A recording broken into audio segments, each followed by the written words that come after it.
All right. On this episode, we are joined by an AI advocate, lover, friend of mine, travel buddy, Mark Latimer.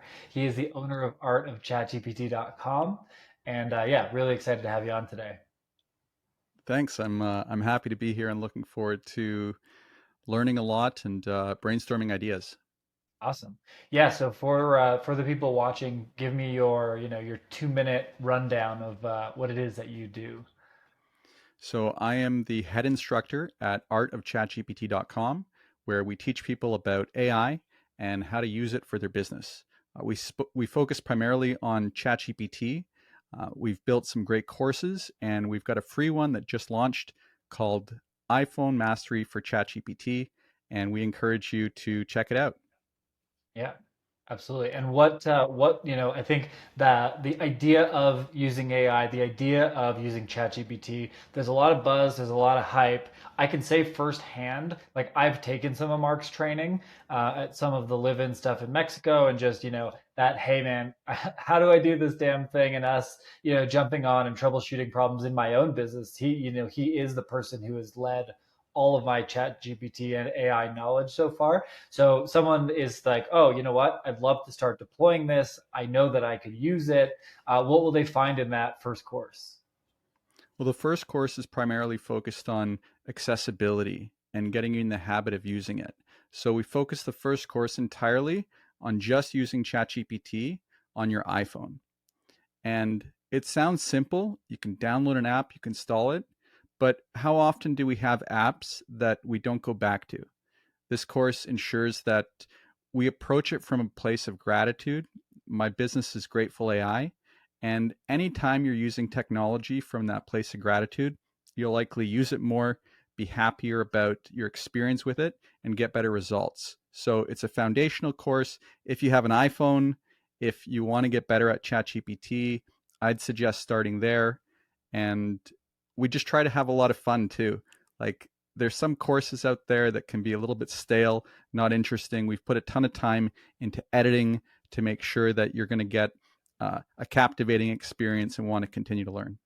Yeah, absolutely. And I took let's call it the unofficial version of the course, the how do I get people who are like afraid of this platform, who don't no idea really what they're doing, who've used it a few times and like, I don't know, I didn't get what I need. You were the one that made me delete, the browser from my phone, right? I use ChatGPT. It's the first widget on the bottom left of my phone. I haven't used a Google search in a decent amount of time now as my primary thing, and a lot of what you teach and a lot of the way that you make the platform and make these tools accessible is incredibly helpful. So I haven't seen the official course, but I know I was part of the unofficial course launch in terms of training, and I mean it's really changed the way that I do a lot of things in my business now. Well, I can appreciate that. AI is really the art of intelligence. It's how we think about the tool, how we approach it. So I'm very appreciative that you had a chance to take a peek under the hood, and excited to roll out more great training. Perfect. So let's talk about the goals of this thing. So you've got, the free, the free course. You've got some fundamental courses. You're launching more. Tell me about where you're going with the brand as a whole. So ultimately, I want to serve a lot of people. This year, our goal is to serve 3,000 solopreneurs in some capacity. We've got a bunch of free training. And I think if you haven't used ChatGPT before, uh, right now, pause this, just download it. Make sure it's the official app and just start to use it. It's like anything you learn to play the guitar one step, one song at a time. And for our brand, where we're taking it is really to be the art of ChatGPT, that creative aspect of approaching it from a place of gratitude. And I think if we do that, then we'll be in a great position to help a lot of people in a holistic way. Yeah, absolutely. And I think functionally, when I think about some of the processes that we were doing or that my assistant were doing or my media, like I have this incorporated across everybody now. Like we've enhanced our team's ability to work and think and create by 10x. I mean, we would, what would we do before? Watch some YouTube videos, try and get some insights. We'd read a bunch of blog posts or pay for some templates around some subject matter. And now we can be like, hey, hey robot, we're trying to accomplish this thing and here's the parameters, and like, just honestly, just give us a place to start, give us a sounding board, give us a take us away from the blank page. I had this conversation with someone the other day, and it's like, when I go to write content, if I'm staring at a blank page, it's game over for me. So the only way it works for me is I have an experience on the phone, I record a voice note, and I'm like, okay, this is what happened, this was the takeaway, this is the valuable aspect, and that's how I write my newsletters. um, but when I'm faced with just a blank page, it's such an overwhelming feeling for me, and I truthfully, I procrastinate or I shut down. And so some of the stuff that I've learned through you in terms of like building out even just content ideas, or getting a baseline started, or having it ask me questions that sparks better content. Like, there's so many ways to get off that blank page and to like get your feet get in motion, which is so critical when it comes to creating, especially as a solopreneur, where we've got other fires to put out. There's things burning all over the place, right? And so the more we can not procrastinate on things like content, like streamlining operations, there's so many of these pieces that we can leave them, but like ultimately they hurt our growth. And so yeah, I really appreciate some of the work that you've done there, because it's you get overwhelmed and you walk away from the computer. You always have a million emails to look at, people to follow up with, things to do. But when you put away these big things and you don't take action on them, it's over time it piles up. That's for sure. Well, we're usually only one, two, three, couple people in our organizations, right? And some there's a lot of pressure, and a lot of people don't talk enough about the mental health aspect of how these tools can support solopreneurs. If you let ChatGPT know what you want your three big wins to be that day, and then you debrief with ChatGPT at the end of the day, you're going to get positive feedback and that feeling that you're making progress, because not every day feels like a win. But when you have the support of a really intelligent business partner in your pocket, there's no reason why you're not trying to explore the ways that it can give you the right quote when you need it. We all Yeah. have our favorite inspirations. Today, I had a couple Zig Ziglar quotes that were just exactly what I needed, but I didn't need to go to YouTube or Facebook. Or Facebook, I guess you could go there for it. I meant, what is the other source? Anyways, it's just information at your fingertips. And the more you use the tool, there, I feel like there does need to be a little bit of a guide. If I knew what I knew, I sit down with my mom, and she's here in Florida with us, and it's great. I love just teaching her, showing her a couple things. And for her, she'd never have access to this information. So I feel like uh, anytime I can teach someone even the smallest thing that can improve their life in a better way, uh, I owe it to myself to do that. Yeah, for sure. All right, perfect. Well, that brings up our big topic of discussion today, which was kind of the marketing of this thing, right? So, 3,000 people, obviously some of them are going to come in on the free tier, some of them are going to move to your more advanced courses, or your more specific courses, for editing, for all the different types of things that you're building out. In addition to that, I know that you do some private training stuff where it's, hey, let me kind of dive in with you and be your direct guide, which some people will appreciate over pre-recorded content. Depends on who you are, but I like that you're building it out for like kind of everybody, right? You're kind of building something that each person with each learning style, with each depends on how much time or budget they have, you've kind of got a little bit of something for everybody. But let's talk about how we get to 3,000. I've got a couple ideas like bubbling around in my mind, but do you want to start with like how you're thinking about it, and then I can maybe enhance it, or do you just want some random ideas from me? What feels better for you? So to get to 3,000, for starters, it's got to be a great course. Like the meat needs to be there, right? It's really got to add a ton of value. It needs to be well done. So we're putting a lot of time in up front to continue to listen to our feedback that we're getting from the initial beta users. Um, so the out of each one of those, we're doing kind of exit interviews, I guess, Yep. and generating some content from those that should serve as at least ways to, when we do get people to visit, that they're turning into active users. So really looking at that, optimizing that point. I do have a podcast where I interview people. I haven't started to leverage that to point people to this free course yet, but I'll be doing a ton more interviews, and also maybe interviewing people that are might have large networks with very specific audiences that would be solopreneurs, people who fit that kind of profile of they have an iPhone, they'd like to master ChatGPT, and they're predominantly US based is what we're focused on. Yeah, and I suspect one of the conversations I'm having with one of my courses is there's a guy who helps authors. They helps people become authors, and they do like they do everything. They help with the writing, they help with the publishing, they help with the marketing. And one of their services is, hey, we'll get you on a bunch of podcasts. So I reached out to them and said, hey, I have a course that's called How to Get Booked on Podcasts. For your people that aren't going to pay you for the service, why don't you sell this course? It's already done, it's already quality.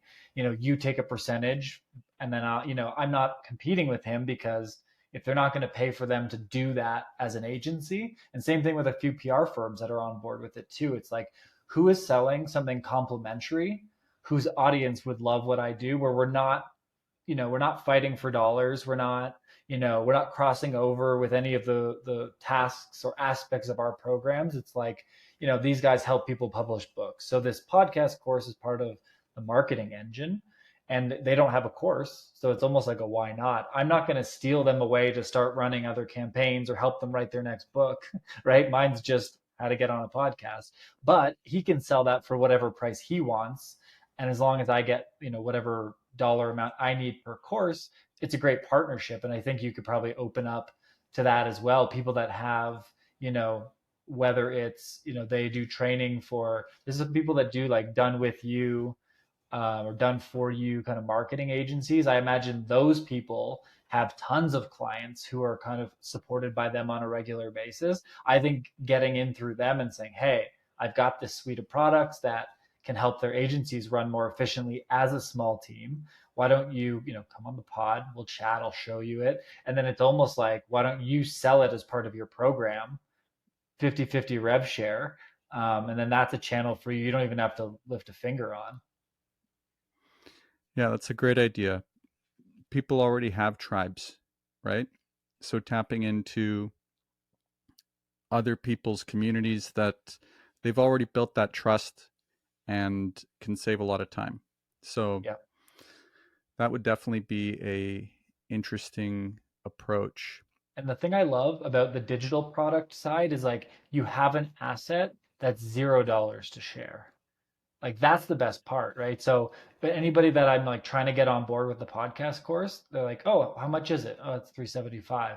Cool. Yeah, I'll just shoot you over a copy. And they're like, "Oh, you're giving like it's almost like, "Oh, you're giving me something for $400." Like that's so awesome that you're just giving it to me. But the truth is it's already recorded.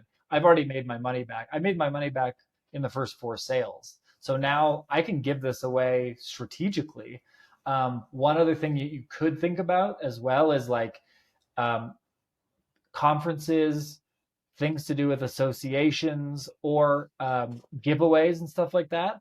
Hey, I will donate, 10 of my courses that are X amount of money to you, giving it for a prize for, at a conference as part of a giveaway or part of a whatever. So the nice thing about having a digital asset like that is it's zero cost for you to donate them, gift them, give them away to the right people strategically. So it's like, hey, person that owns a big tribe, let me give you five of these to give to your top people. Get the feedback, see what they say, whatever, and then if you like it, if they like it, then let's build an affiliate thing. So you can build that trust, you can build that credibility with almost nothing lost from your side, really, no time, no energy, which is I, awesome. I love the idea of a gift. A question that I often ask myself is, what's the grateful thing to do? And gifting is totally in line with our values. Um, Also, early in the course, I do a whole video on approaching this learning with gratitude. So I feel like there's a place of people that may be a bit more into um, mindfulness, spirituality, that don't mind taking a moment to pause and reflect at the beginning of training and set the right intention. That's not for everyone, but for those that enjoy that, this is a great place to get this kind of training. Yeah, yeah, So a bit of a absolutely. differentiator, but that's just who I am, right? Everyone's going to be a little different in how they teach and approach things.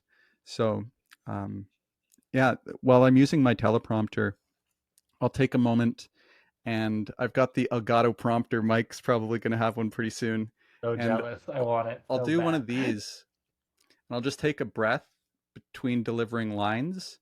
So each time there's a new paragraph, I've kind of grounded myself again, forgot about the last one I made a mistake on, and give it another shot. Yeah. Yeah, recording courses, man, it's like it's such a challenging thing.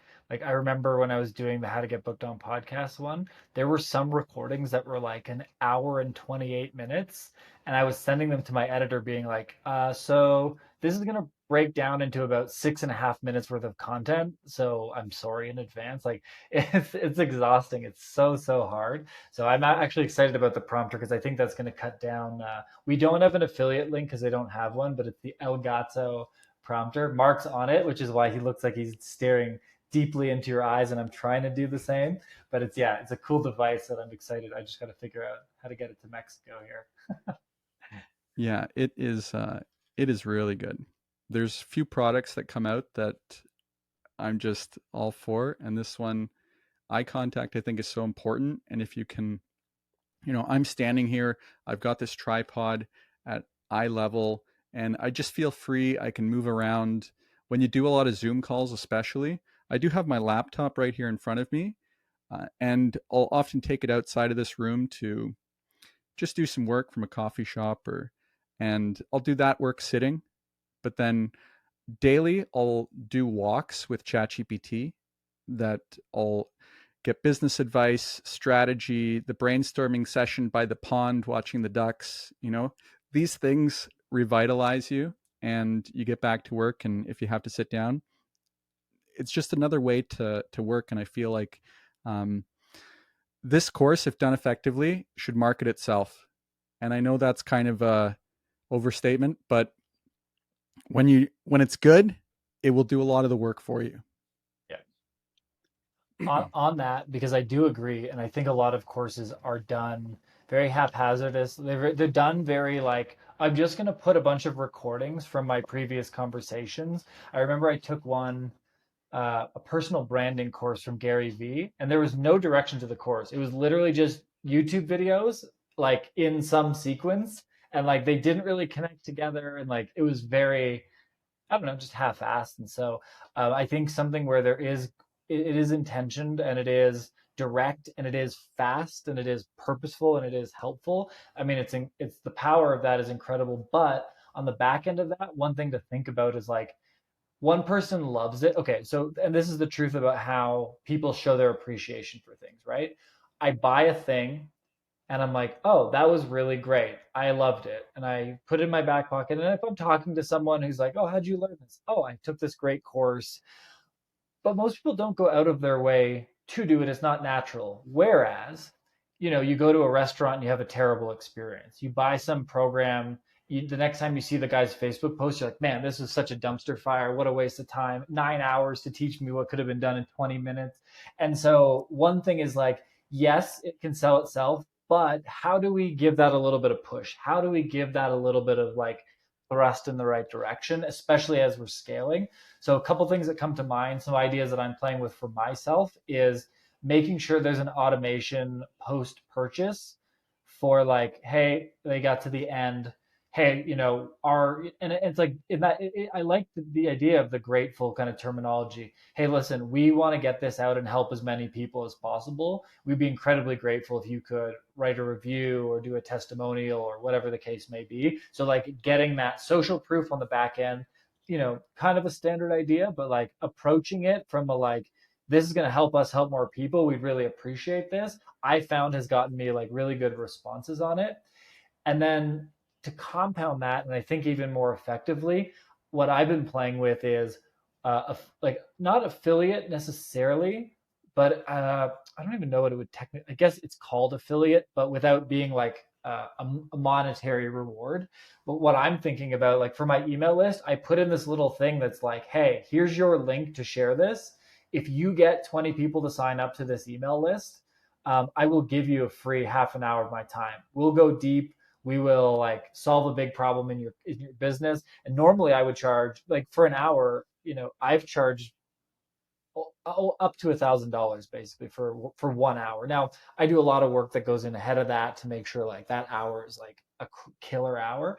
But like, what is that mechanism for you where it's like, hey, get 20 people to sign up for this course and you will have, all of the courses for free, or you get this program for free, or, like give them the benefit of more products or more things within your ecosystem, because if they really liked it and that one thing helped, it's likelier if you make it easy, if you make it a one-click event, hey, I'll put it on my email list. If I get 20 people to sign up, I get a bunch of stuff for free from Mark, which is going to help me. And then that helps get the thing out there. So I really like that idea. It's like I'm using it for my newsletter right now, which is like just one click, just share this link on your social, share this link in your emails, whatever. You can get some people on my list, like because I know that, for every 20, 25 people on my list, I'm gonna make, let's call it an average of like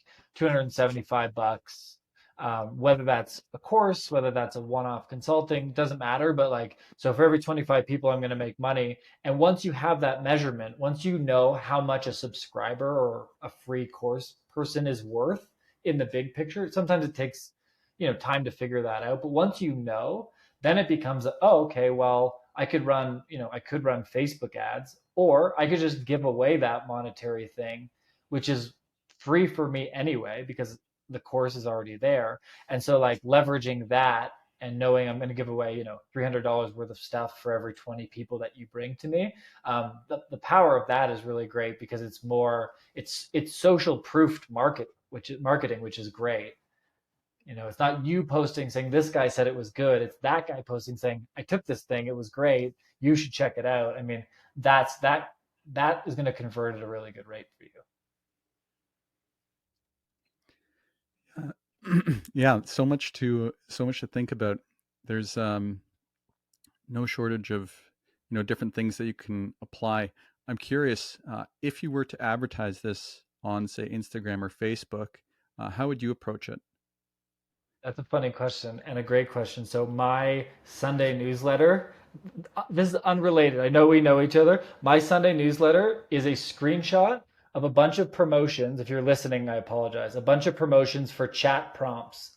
And I've been taking screenshots of all the dumbest ChatGPT prompt promotions on the internet. And I'm going to write a post on Sunday like how to not sell AI training. And again, wasn't inspired by you, is completely separate. It's because I see them all the time, and every ad is like, "Hey, here's 1,000 prompts, and it's going to cost you $27." And it's like, I don't want 1,000 prompts. You're not Yeah. speaking to me. You're not like as a solopreneur. I don't need 1,000 more things to do.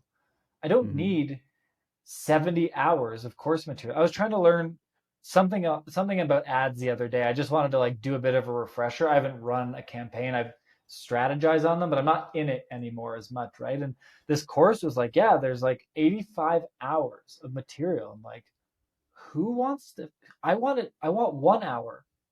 Like teach me the thing in one Yeah. hour. Let's get it done.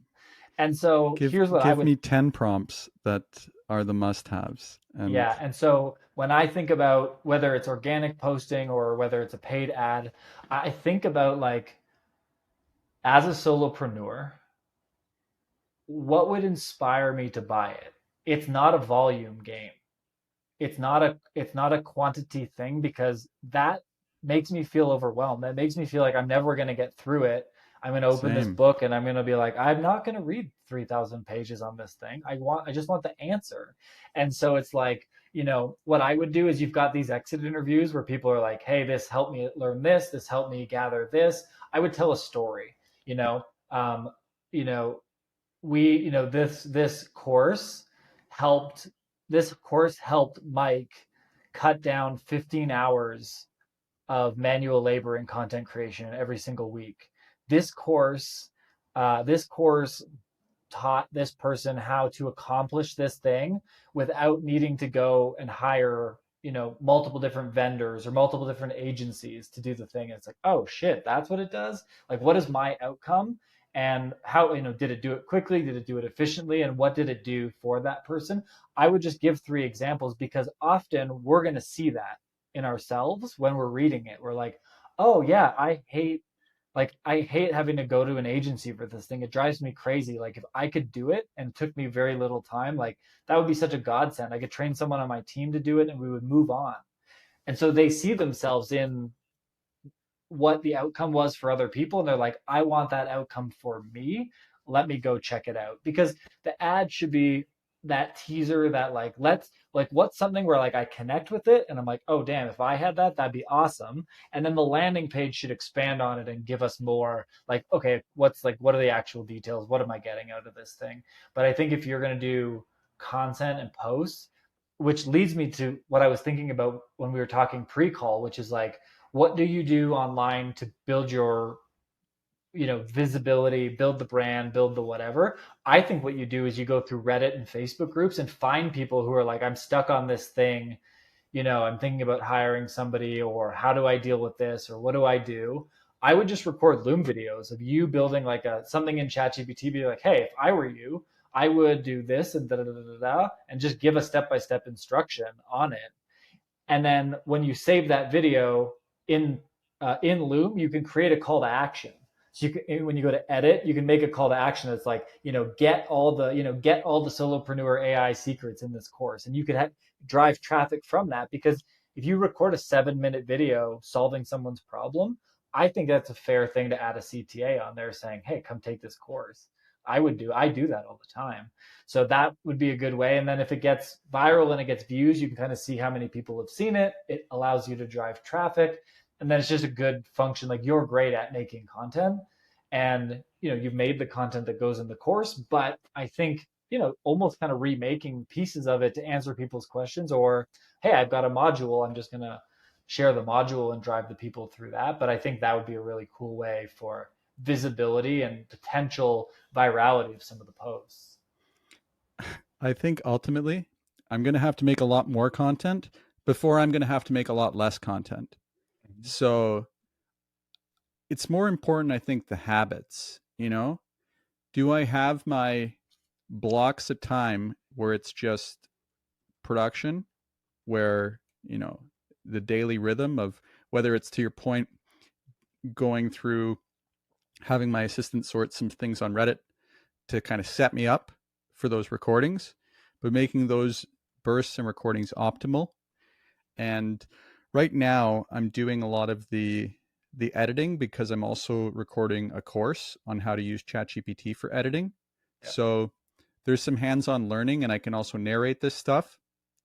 Um, if I wasn't doing the course, I wouldn't be doing the editing. So it's serving two purposes. But at some point, I'll be handing that off. Um, but now the training material will be all done for the editor. Yeah. So it's been an interesting process. I've tried to get in the habit of doing a lot more screen recording, and now Yeah. with tools like Descript, the AI video editor, there's a really great workflow, probably no different than Loom, that uh, you have a ton of space, so you're not missing out on anything. And I was, for a while, only recording a section of the screen, but there's no point not to do full screen all the time. And then you can just clip whatever you want out of it, but you can't go back and get that part you didn't record. So just a Mm-hmm. lesson learned.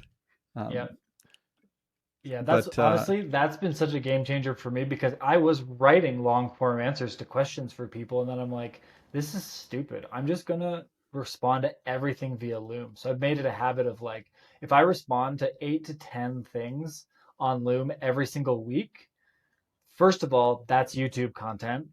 Second of all, there might be pieces or clips that get used elsewhere. Third of all, I take the transcripts into a GPT that I built for like my brand voice, and I'm like, write me a blog post based on the based on the content of this. And so like I'm just going so heavy on video first, and you're very good at it. Like we're both good at producing videos, so yeah, that could be interesting because then you're answering people in long, thoughtful ways where people are like, oh damn, that's really helpful. Driving actual traffic to the site, and then repurposing it for everything else. I know the repurposing thing is tough. Like to, I wish I just had someone full time who was taking everything that I did and cutting it up. It is a pain. And but I will say that like, every time I do a run of content, I've been very consistent for the last 60 days, 3 to 4 times on LinkedIn a week, um, posting Instagram stories fairly regularly. Like I just landed two, possibly a third contract now. So we're talking about like 45K generated in 10 days just because I know it's because when I'm out there, people see it. People, that was one of the leads. They're like, yeah, I've been keeping an eye on your content. I think I saw one of your ads. Like, oh, there you go, perfect. Like that's what it is. It's that repeat, repeat, repeat. Mike's that guy. Mike's the guy that does that thing. Mark's the guy that makes AI easy for us, right? And if where's the you hat? exactly. And so, I think there's a lot of value in that. And it is that trap of like, oh, I'm just constantly producing, producing, producing. But I think at the stage that we're at, where we don't have the full team, we don't have someone else that's the face of our brands. It's kind of just like suck it up for the next little bit, figure it out. Well, if you can have fun doing it, right? Like we're we're on a journey. You've been traveling for a little while and waking up in a new place and creating some content. It feels great, right? Yeah, absolutely. Perfect. Well, we ran a little bit over. So, was there anything else that you wanted to add in as we No, wrap up? this has been a ton of fun. I appreciate you and your time. Yeah, man. And Thanks for we'll have to get another episode going where we do some live AI training for my community. Yeah, I'm happy to add one thing. It's an accessibility feature. So on your Mac, you can go to dictation, turn on sound, and you can change it to um, now I have control, hit it twice, and it turns on dictation. So right into ChatGPT from my laptop, I can do long thoughts and have it turn into prompts. That's a huge, huge time saver right there. That. Cool. Well, Go thank you. change that if you don't have it set already. I love it, man. Well, thanks so much. Appreciate the time, brother, and I wish you all the best with the project.